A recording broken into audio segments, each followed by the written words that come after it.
On TV, Emma Thompson's character, Dr. Crippen, discusses her remarkable breakthrough, genetically modifying the measles virus to target cancer cells. She reports that all patients who have received her treatment thus far have recovered. The scene then shifts to 3 years later, where New York City appears deserted and lifeless. Streets and buildings are overgrown with grass, highways are lined with abandoned cars, and there is an eerie silence. It appears as though an apocalypse has taken place. Welcome to Movies Recapped. Short, sweet, and to the point.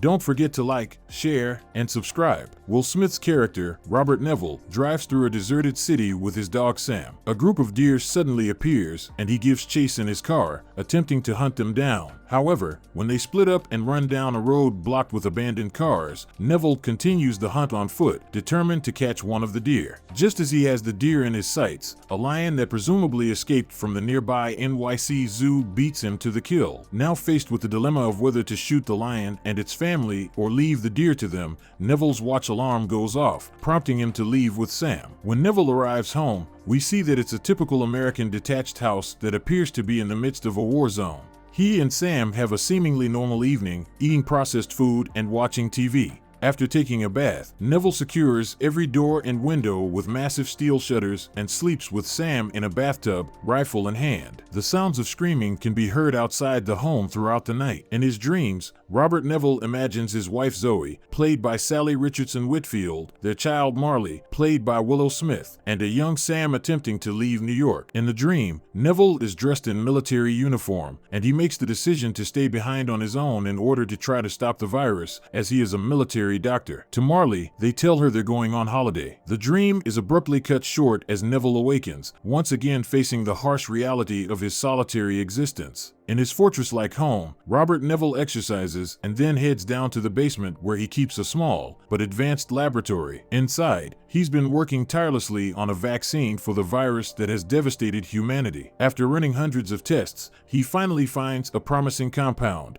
which he tests on a group of mice. To his dismay, all the mice except one exhibit extreme aggression. Taking note of this one exceptional mouse, Neville concludes that the compound is now ready for human trials. Later on, Robert makes a trip to a video rental store where he converses with mannequins that he's set up. It's clear that this is his way of maintaining some semblance of human interaction and preventing himself from losing his mind. He then heads to a nearby condo complex to scavenge for supplies. While exploring one of the units, he discovers a room with a bed surrounded by plastic wrap, as well as another room with 2 cribs. Neville's eyes betray the pain he feels as he empathizes with the loss of loved ones. As night falls, we hear a radio message that Neville has recorded and broadcasts over all AM frequencies. The message confirms that he is still alive and encourages other survivors to meet him at the docks of the bay at midday every day. While out with Sam, Robert spots a deer and they both give chase. The deer runs into an old building and Sam goes after it, prompting Robert to follow. As he carefully searches the darkened rooms, he discovers the dead deer and Sam hiding under a desk. Suddenly, an infected male jumps out of the darkness and attacks Robert, but he manages to shoot and kill the assailant. More infected appear and chase them, but Robert fights them off and they manage to escape the building. The leader of the infected is unable to follow them due to his sensitivity to sunlight,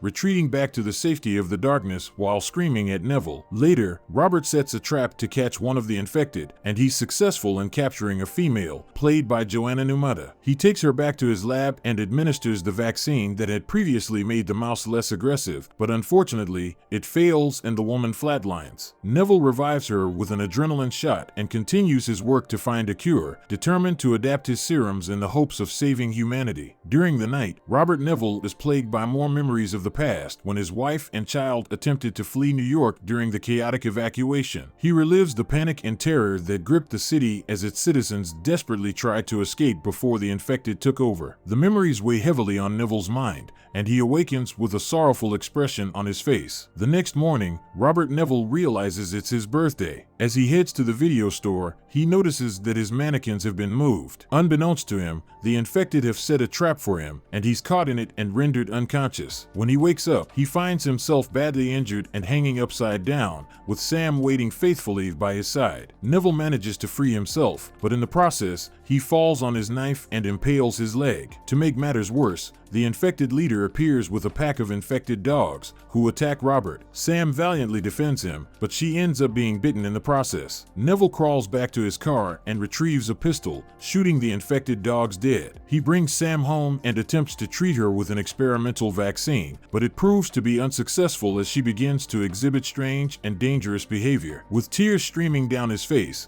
Neville is forced to strangle Sam to death as she struggles in his arms, his only friend in the world. Heartbroken, Neville buries Sam in the streets and mourns her passing alone. Consumed by grief and rage, Robert Neville decides to confront the infected head-on. He speeds through the streets in his SUV, recklessly plowing into the hordes of infected who roam the city at night. In his frenzied state, he drives straight off the end of a pier, crashing his vehicle as the infected swarm around him. Just as he's about to meet his demise, a bright light shines down upon him, and he blacks out. During his unconscious state, Neville has another dream about the past. This time, he imagines the helicopter his wife and child used to escape New York. A nearby helicopter is attacked by the infected and crashes into the one carrying his family. When he finally comes to, he's back in his home, with the movie Shrek playing on the TV and stitches in his knife wound. He soon discovers that he's been rescued by Anna, played by Alice Braga, and her son Ethan, played by Charlie Tahan. They had heard Neville's radio message and had come looking for him. Anna explains her plan to leave New York and join a colony of immune survivors in Vermont, but Neville insists that he wants to be left alone and doesn't believe that such a place actually exists. Later that evening, Robert Neville becomes aware that the infected are attacking his home. They had followed Anna back when she had rescued him the previous night. Despite Neville's comprehensive home defenses, the infected are so numerous that they manage to breach the shutters and force their way into the house.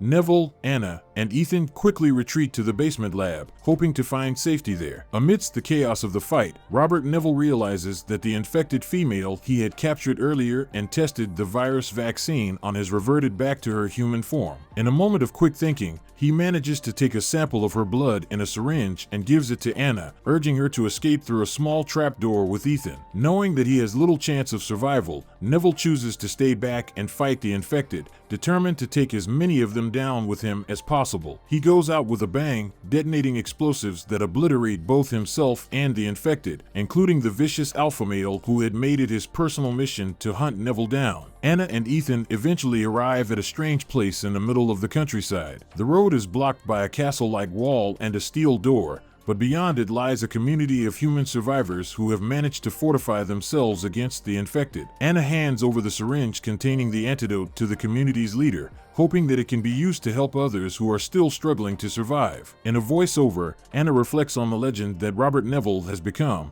a symbol of hope and determination for those who have managed to survive the apocalypse.